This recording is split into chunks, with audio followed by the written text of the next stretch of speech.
തൃശൂർ ചാവക്കാട് കടപ്പുറം ഇരട്ടിപ്പുഴയിലെ ക്വാർട്ടേഴ്സിൽ മുറിയിൽ ഫ്രിഡ്ജ് പൊട്ടിത്തെറിച്ചു. ഉറങ്ങിക്കിടന്നവർ അത്ഭുതകരമായി രക്ഷപ്പെട്ടു. ഇരട്ടിപ്പുഴ ഹൈവൻ വാലി കോംപ്ലക്സിൽ താമസിക്കുന്ന ഷാഹ്ബാന്റെ വീട്ടിലെ ഫ്രിഡ്ജാണ് പൊട്ടിത്തെറിച്ചത്.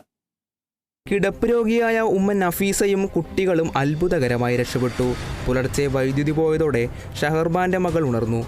പിന്നീടാണ് ഫ്രിഡ്ജിൽ നിന്നും തീ കാണുന്നത്. ഉടനെ വീട്ടിലുള്ളവർ പുറത്തേക്കോടി രക്ഷപ്പെടുകയായിരുന്നു. തീയാളിക്കത്തുന്നതിനാൽ ക്വാർട്ടേഴ്സിൽ താമസിക്കുന്നവർ മുഴുവൻ പുറത്തേക്കിറങ്ങി. ഉടൻ വലിയ ശബ്ദത്തോടെ fridge പൊട്ടിത്തെറിക്കുകയായിരുന്നു.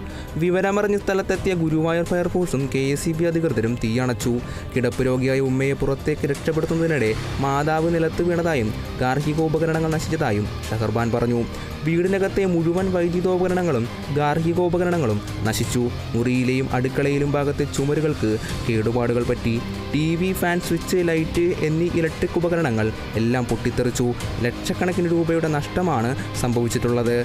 Kerala vision news, Thrissur.